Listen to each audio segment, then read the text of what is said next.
Chosen one, lock every part of your attention on what I am about to say right now.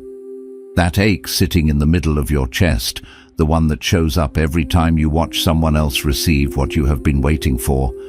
I need you to sit with it for just one more moment, because what I am about to tell you is going to permanently change how you see it. The enemy has been working overtime this week for one reason, and one reason only. He knows who is coming. It all shifts in the next 24 hours. The waiting, the wondering, the feeling of being passed over, the quiet grief of watching your hands stay empty while everyone around you seems to receive effortlessly. But here is what you must understand right now. This is not ending because the universe finally took pity on you. It is ending because of what you have done, what you have endured, and what you refuse to let go of, even when every piece of logic told you to walk away. Think back to that moment this week. Maybe you were standing in your kitchen, alone, and something inside you wanted to finally stop believing. You were so close to closing the door on the expectation entirely. Or maybe you were scrolling in silence at 3 hours in the morning, watching someone else announce the very thing you have been praying for in secret, and instead of celebrating, something in your spirit broke quietly. You did not throw a fit. You did not spiral. You just went still. You stayed. You did not know it then, but that stillness was a weapon. That decision to stay in belief, even when your emotions were begging you to quit, that was the act that sealed your assignment. You did not delay your blessing. You authorized it. You did not find this message by accident. The algorithm did not bring you here. God did. This is a divine appointment that was written into the architecture of this moment before you ever drew your first breath. You are not stumbling across a video. You are standing at an open door. Stay until the very end of this message, because in the next few minutes, I am going to reveal the exact profile of the person God has already assigned to your life, the one carrying what you have been denied. I am going to walk you through the divine audit that proves you have already qualified for this delivery. And at the end, I am going to give you the declaration that locks this covenant into place, so the enemy cannot intercept what has already been dispatched from heaven. Do not click away. Your future self is watching this moment in real time, and if you leave before the verdict, you leave before the door opens. I know what the atmosphere has felt like for the last 72 hours. It has not just been quiet, it has been suspended. Like time itself slowed down around you, and you cannot tell if you are being prepared or simply forgotten. Maybe you had a conversation this week that left you feeling more invisible than you did before it started. Someone who was supposed to see you looked straight through you. Or maybe the denial came in a more silent form, an opportunity that dissolved before you could reach it, a door that closed before you could get close enough to knock. You have begun to wonder if there is something about you specifically that disqualifies you from receiving what everyone else seems to access with ease. And in that wondering, the enemy has planted a very specific lie. He has been whispering that the reason your hands are still empty is because of something you did. He is replaying that moment you chose yourself, that season when you stepped back, that decision you made that felt necessary at the time, but that the accuser has now labeled as the reason for your delay. He is telling you that you forfeited your right to receive, that the person who was supposed to come to you was redirected because of your failure, that you missed your window, and now you are watching it close from the outside. But I need you to hear what the scripture actually says about this moment. Romans 11:29 declares that the gifts and the calling of God are irrevocable. Listen to that word, irrevocable. That means the enemy does not have the authority to reassign what God has already designated for you. The person God has sent in your direction was not rerouted because of your worst moment. The provision, the relationship, the open door, the restoration of what was denied, none of it was cancelled. It was held, it was protected, it is still in motion. You are not being punished, you are being positioned. The heaviness you feel right now is not the weight of rejection, it is the weight of arrival. It is the pressure of something so significant pressing through the atmosphere toward you that the air around you has changed. You have been interpreting the stillness as absence. But absence does not feel like this. This feels like the moment before a door swings open, the breath before the word is spoken, the tension before the release. That moment when you felt invisible, when you wondered if you had been forgotten, when you almost let go of what you were holding, that was not weakness. That was the final requirement. That was the last thing heaven was waiting for you to endure, so that the person carrying your blessing could be released into your coordinates. You did not disqualify yourself. You completed the journey. Many are called, but few receive the instructions. If your spirit is burning right now, the Chosen One's blueprint holds the roadmap God designed specifically for people like you. It includes the complete audiobook so you can carry this revelation with you wherever you go, plus a bonus ebook, Activating Your Prophet Mantle, for those who sense God is preparing them to speak with authority. Find it in the first pinned comment below, available for a limited time only. Now let that settle, because what comes next is going to require your full attention, a deep breath, and an open heart, ready to receive a perspective that will shift the very foundations of how you see your life. There is a pattern in Scripture that most people read past, because it is uncomfortable. It is a truth that challenges our immediate gratification and our human timelines. It is the pattern of the held blessing, not the delayed blessing, not the withheld blessing, the held blessing. There is a profound, almost cosmic difference in these terms, and until you truly internalize and understand this distinction, you will continue to misread and misinterpret what is truly unfolding in the intricate tapestry of your life. A delay implies that something went awry, that there was a malfunction in the divine mechanics, or perhaps a lack on your part that has somehow pushed your blessing further down the line. It suggests imperfection, a hiccup in the divine plan. A blessing that is held, however, implies something entirely different, something far more deliberate and infinitely more loving. It means that what is destined for you is being meticulously protected, carefully nurtured, and precisely timed, all until the conditions in your life, in your spirit, and in the surrounding environment are absolutely perfect for it to not only survive, but to thrive and flourish in the season it is being released into. Consider it like a master gardener who does not plant a tender sapling in the middle of a harsh winter, or a goldsmith who knows the exact temperature and duration required to purify precious metal without destroying it. God is not slow in his operations. He is not bound by our calendars or our impatience. God is surgical in his precision, an artist of timing and preparation.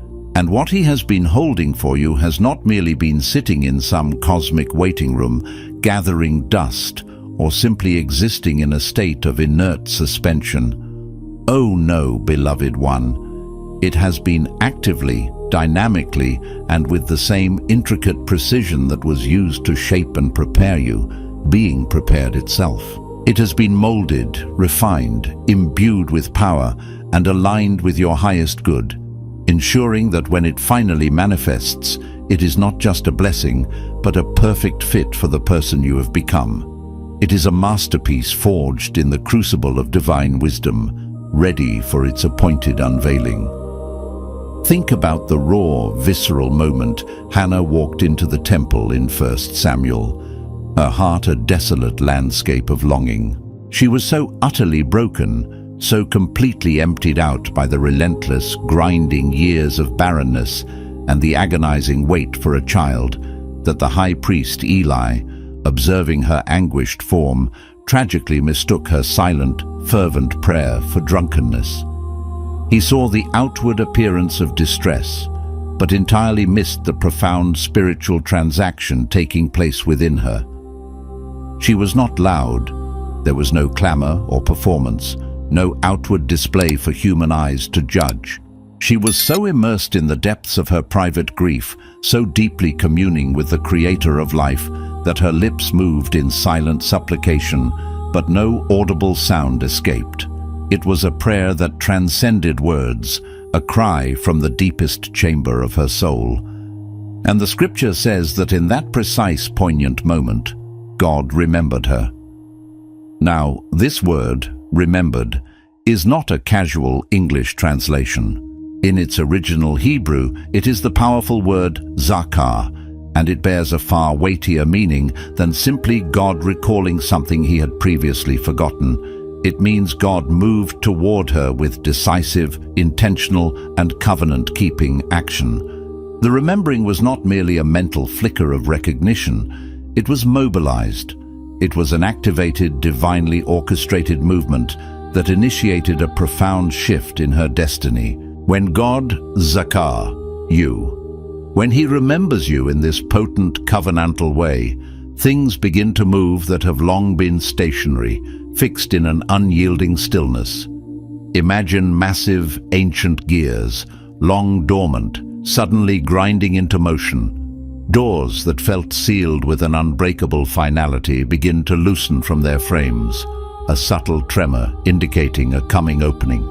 People who were divinely assigned to you, perhaps unknowingly, begin to feel an inexplicable urgency in their spirit, an internal prompting they cannot logically explain, drawing them closer to your path. The atmosphere surrounding your life does not just subtly shift. It dramatically activates, charging with the energy of imminent manifestation, signaling that the season of waiting is giving way to the season of breakthrough. It's as if the universe itself holds its breath, sensing the profound change about to unfold. And here is the vital revelation you need to grasp about where you are right now, in this very present moment. You, my friend, are standing in your very own Hannah moment. You have been so profoundly deep in the silent prayer, the unarticulated anguish, the private grief that no one else witnessed or heard, the intimate conversations with the divine that unfolded in the quiet solitude of your heart. From the outside to the casual observer, it may have seemed as though nothing, absolutely nothing, was happening in your life. It may have appeared as a barren landscape of inactivity, a stagnant pool in the midst of a desert. But let me assure you, with every fiber of truth, that heaven has been attentively watching, meticulously recording every word your lips formed without sound, every fervent whisper of your spirit, every single tear that dropped, glistening with raw emotion, in a room where no other human soul was present to bear witness. Every solitary night you consciously chose to stay rooted in unwavering faith, even when every logical conclusion, every rational pathway screamed at you to release the vision, to abandon the hope and simply move on. None of that, not a single solitary moment of your hidden devotion, was invisible to the all-seeing eye of the divine.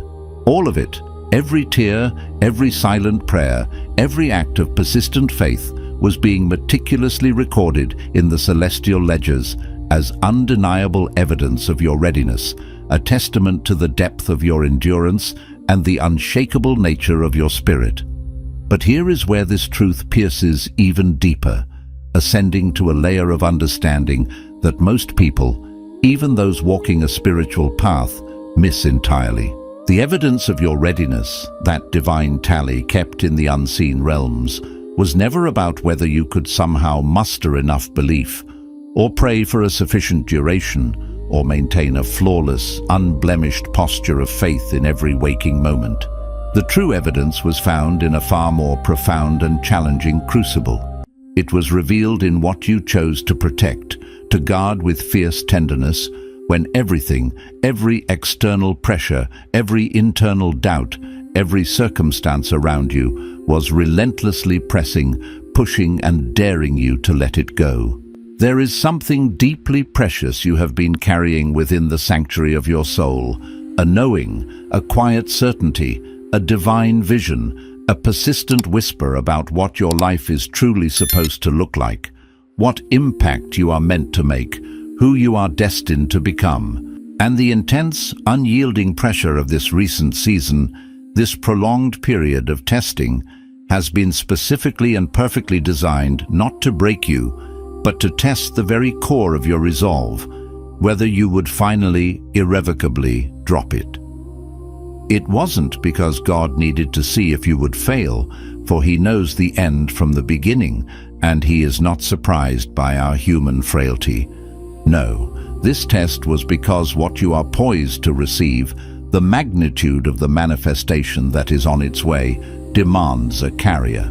It requires a steward who has already profoundly proven, through the fires of adversity and the deserts of longing, that they can hold something sacred, something precious, under immense unyielding pressure. You cannot, indeed you will not, be entrusted with a full and abundant manifestation if you have not first demonstrated with unwavering integrity that you possess the spiritual capacity to steward the tiny, almost invisible seed of it through the most severe and prolonged drought. For it is in the drought that true character, true faith, and true stewardship are forged. And what is coming next in this unveiling of divine truth will likely surprise you, perhaps even reorient your entire perspective, because it masterfully reframes the very thing you have been stubbornly, perhaps even painfully, calling your greatest obstacle, your most significant loss. The people who, for reasons known and unknown, chose to walk away from you, and I implore you to hear this truth with utmost clarity and allow it to penetrate the deepest recesses of your being. They were not, in the grand scheme of your divine narrative, your loss. No, not at all. They were, in fact, your profound protection. Every relationship that, despite your fervent efforts, dissolved into thin air. Every connection that, for reasons beyond your comprehension, inexplicably went cold, leaving you bewildered and heartbroken. Every single person who, when presented with the choice, consciously chose not to choose you, to not stand by you, to not journey forward with you. Each one of these seemingly painful removals was, in truth, a divine surgical extraction of weight. It was the careful severing of invisible tethers, of spiritual burdens, that you would have otherwise unknowingly, perhaps even willingly, carried into your next season, mistakenly identifying it as loyalty, as necessary partnership, as enduring companionship. God does not, and let this be unequivocally clear, thin your cherished circle to inflict punishment upon you, to wound you, or to diminish your worth. His hand is always one of purposeful design and infinite love. He thins it with precise, strategic intent to ensure that when the colossal breakthrough door finally swings open, revealing the panoramic vistas of your next season and your higher calling, the only people who are able, and indeed meant, to cross that threshold with you are those who are truly assigned to what is next.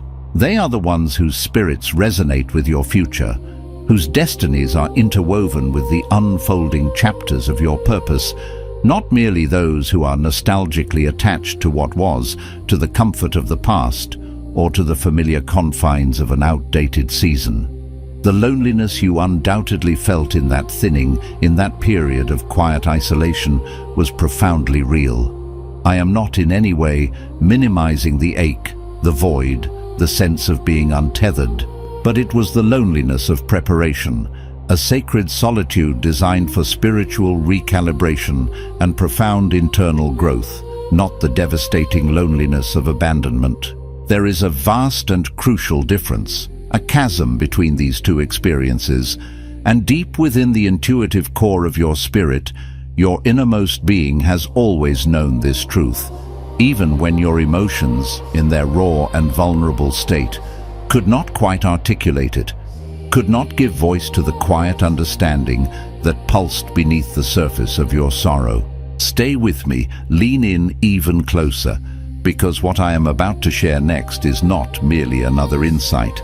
It is the catalytic key, the very part that possesses the power to break the pervasive cycles of struggle, frustration, and perceived stagnation for good, ushering in a new paradigm for your journey. There is a profound spiritual law that operates with unwavering precision beneath the intricate surface of everything you have been experiencing, everything you have wrestled with, every challenge you have faced. And this law, immutable and absolute, declares this undeniable truth.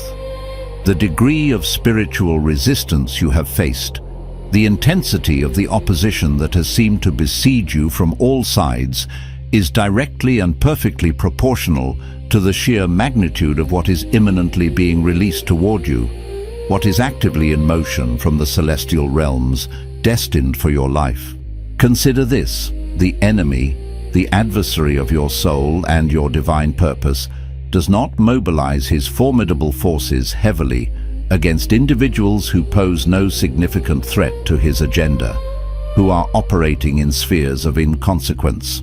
He does not dedicate vast spiritual resources, time, or energy to assignments that are not inherently dangerous, disruptive, and powerfully threatening to his established kingdom of darkness. If the spiritual warfare you have endured has felt unusually intense, if the opposition has felt remarkably personal, striking at the core of your vulnerabilities, if it has truly felt like the attacks, both seen and unseen, were targeted with an unusual, almost chilling precision, aiming directly at your vision, your peace, your relationships, hear this with absolute clarity.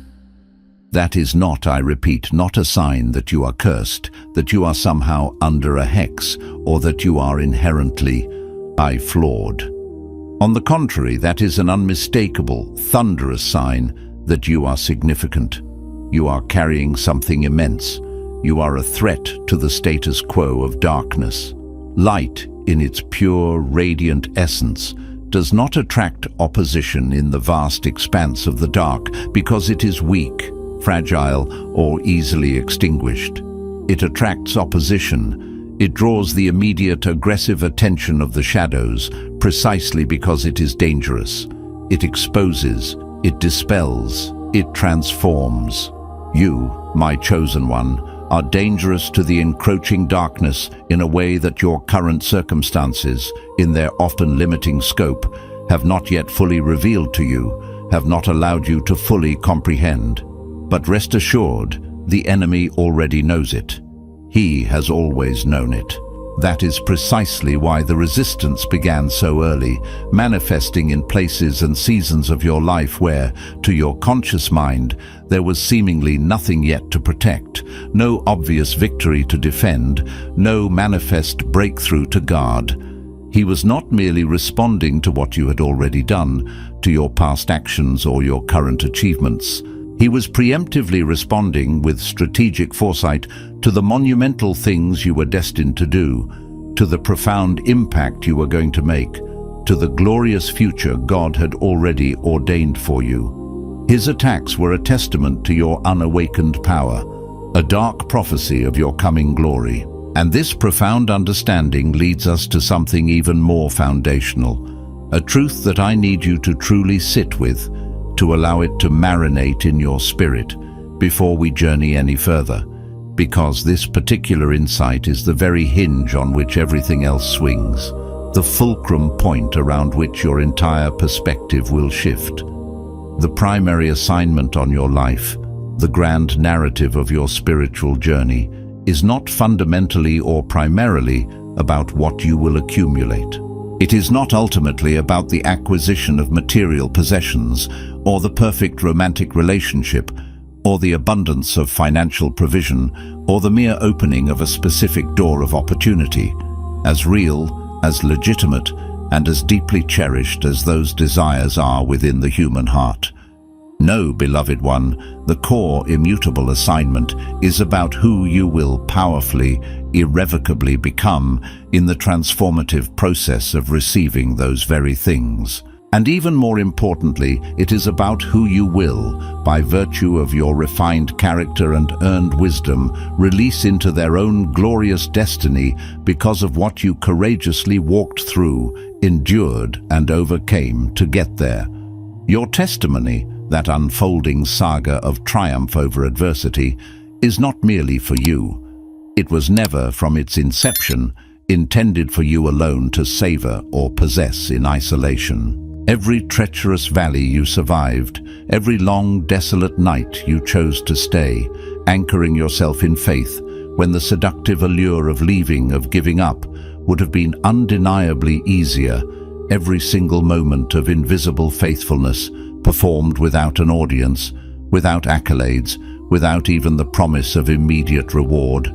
All of it, every single thread, is being meticulously woven, stitch by divine stitch, into a powerful, resonant story. A story that will one day become someone else's desperate lifeline, their guiding star in a season of darkness. Someone, somewhere, at this very moment, is traversing the exact same desolate landscape, the very same spiritual wilderness that you just navigated and triumphantly came through. That person is going to desperately need precisely what your authentic voice carries: the weight of experience, the anointing of overcoming, the wisdom forged in fire. And until you have come through it fully, until you have integrated the lessons, healed the wounds, and emerged purified, you cannot speak to it with the true authority, the resonant conviction, and the empathetic understanding that comes only from lived experience. That, my dear friend, is the profound and often unspoken part no one explicitly tells you about the concept of a delayed blessing. It is not solely about your personal readiness to receive the gift, the open door, or the answered prayer. It stretches far beyond the confines of your individual journey. It is intrinsically, powerfully, and beautifully about the myriad of people who are waiting, perhaps unknowingly, on the other side of your impending breakthrough. They are the ones who desperately need the profound, transformational wisdom, the resilient character, and the anointing that your breakthrough will inevitably produce, cultivate, and refine within you. Your harvest is not just for your table, it is to feed a multitude. But if you are truly honest with yourself, if you allow your spirit to delve into the deepest, most authentic chambers of your being, you will find there is something even more fundamental, something beneath even that profound truth of shared destiny and intergenerational impact. There is a layer of this revelation that transcends the understanding of calling, that goes beyond the parameters of divine assignment, and penetrates deeper than even the potent power of testimony. And this, perhaps more than anything else we have discussed, is the part that is going to demand your absolute, unflinching honesty, not your perfected performance, not your spiritual facade, but the raw, unvarnished truth of your heart. Some of what you have been sincerely calling faith, some of that vigilant adherence to your vision, some of that relentless waiting has, in its essence, actually been control, subtly dressed in the eloquent, comforting language of spiritual devotion. The fervent vigil you have kept over the vision, the unwavering watch you have maintained over the promise, has not, in every instance, been an act of pure worship, a humble bowing before the sovereignty of God.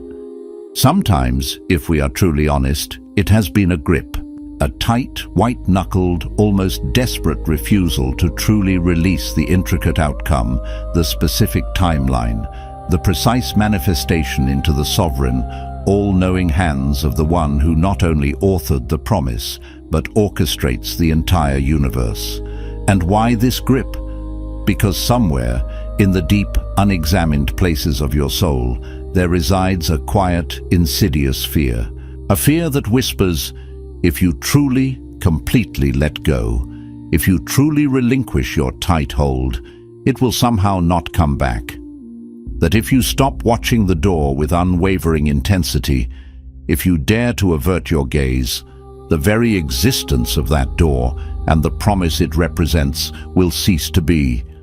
And so, the faith you have been meticulously performing, the spiritual diligence you have exhibited, has, in a hidden, almost unconscious way, been a form of intricate, exhausting management. You have been stewarding the divine promise as if its very survival, its manifestation, its ultimate fulfillment, depended solely on your sustained attention, your tireless vigilance, your human effort.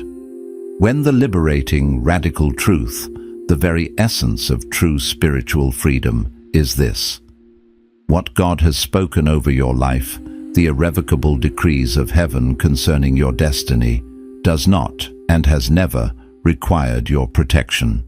It does not need your management. It does not hinge on your grip. What it fundamentally requires, what it truly invites, is your complete, unreserved surrender. A trust so deep it requires no evidence, no constant monitoring, just pure, unadulterated release. This revelation, let me be abundantly clear, is not intended as a condemnation, a judgment, or an indictment of your past efforts. Far from it. This is a precise spiritual diagnosis. And just as in physical medicine, the accurate diagnosis, the clear understanding of the underlying condition, is always the profound and necessary beginning of the cure. Because here is what I know, with every fiber of my being, to be undeniably true about where you are right now, in this very moment.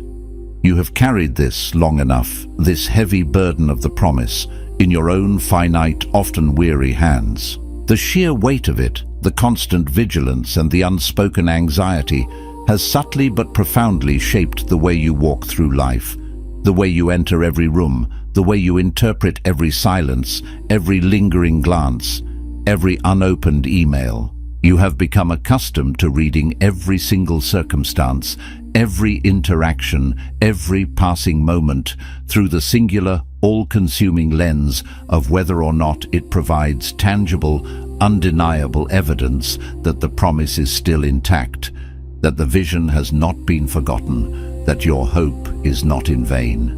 And that kind of ceaseless, hyper-vigilant attention, that relentless monitoring, that constant seeking of external validation is not only spiritually unsustainable, it is utterly and profoundly exhausting. It was never what was genuinely asked of you by the giver of the promise. What was asked from the very beginning was trust. Not the kind of superficial trust that performs for an audience, that broadcasts its conviction to others in an attempt to convince itself. No.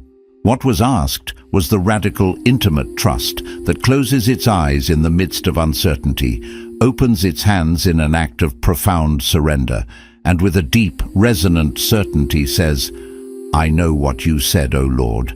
I believe with every fiber of my being what you said. And I am utterly and completely done trying to manage the immense, often agonizing distance between the promise you spoke and its inevitable, glorious manifestation. I release it all to you, the master weaver of destiny." And just when you think you have finally grasped the full depth and breadth of this profound truth, just when you believe you have integrated every layer of insight, there is one more, perhaps the most unexpected and liberating layer of all, that still awaits your brave contemplation. The true underlying thing that has been, in essence, blocking you, creating an invisible barrier to the full manifestation of your destiny, is not the enemy, though he certainly plays his part in the resistance. It is not the limitations of your past, though those wounds can linger. It is not the people who, despite your best hopes, failed you, or the doors that, despite your fervent prayers, decisively closed. No, the most significant, often overlooked blocker is the very version of yourself you have been holding on to, clinging to with fierce loyalty, that was meticulously formed and forged in the very crucible of the weight itself. You have, perhaps unconsciously, built an entire identity around the waiting, around the ache of longing, around the journey of seeking. It has become so intimately familiar, so intrinsically woven into the fabric of your daily existence that a part of you, a deep primal part, genuinely does not know who you are without the constant hum of that ache, without the shadow of that unfulfilled desire. And so, subconsciously, receiving the breakthrough, experiencing the full manifestation, would necessitate an uncomfortable, even terrifying release of the person you became in the longing. And that person, as painful, as arduous, and as challenging as they were to become, now feels, paradoxically, like home. The breakthrough, therefore, is not merely an external event, a singular moment of arrival or acquisition. It is, at its core, a profound identity shift. It is a spiritual metamorphosis, a shedding of old skin, a stepping into a new garment of being. And the final, ultimate requirement, the one that demands the deepest courage, is that you are willing, truly willing, to become someone you do not fully recognize yet. Someone whose hands are finally open to receive, not to grip. Someone who is fully seen, illuminated by the light of their fulfilled purpose, no longer hiding in the shadows of expectation. Someone whose hands are no longer empty, but overflowing with the abundance of divine provision. You have to be willing to courageously let that new, emergent person step forward, to fully inhabit that new identity, even if it feels profoundly disorienting at first, like finding yourself in an entirely new landscape after a long journey. Even if the sheer, overwhelming fullness of it all feels incredibly strange, almost alien, after so many long, arduous years in the barren desert of waiting. This, my beloved, is not a future promise. This is the moment the door opens, not tomorrow. Not when every single circumstance externally confirms it, aligning perfectly like pieces in a puzzle. No, it is happening right now, in this precise second, in the profound sovereign decision you make in the next few breaths. The decision about whether you will finally release the tenacious grip you've held, the anxious control you've exerted, and open your heart, your hands, and your entire being to receive what has already been divinely dispatched, already set in motion, already decreed from the throne of heaven for your life. Place your hand on your chest and speak this with every part of you that is ready to come home. I release the version of me that was built in the waiting. I release the grip I have kept on what I was never meant to carry alone. I release the lie that my emptiness is evidence of my unworthiness. I declare that I am not forgotten. I am not overlooked. I am not disqualified. I declare that the gifts and the calling placed on my life are irrevocable, and the enemy has no authority over what heaven has already sealed. I receive the fullness of what has been held for me.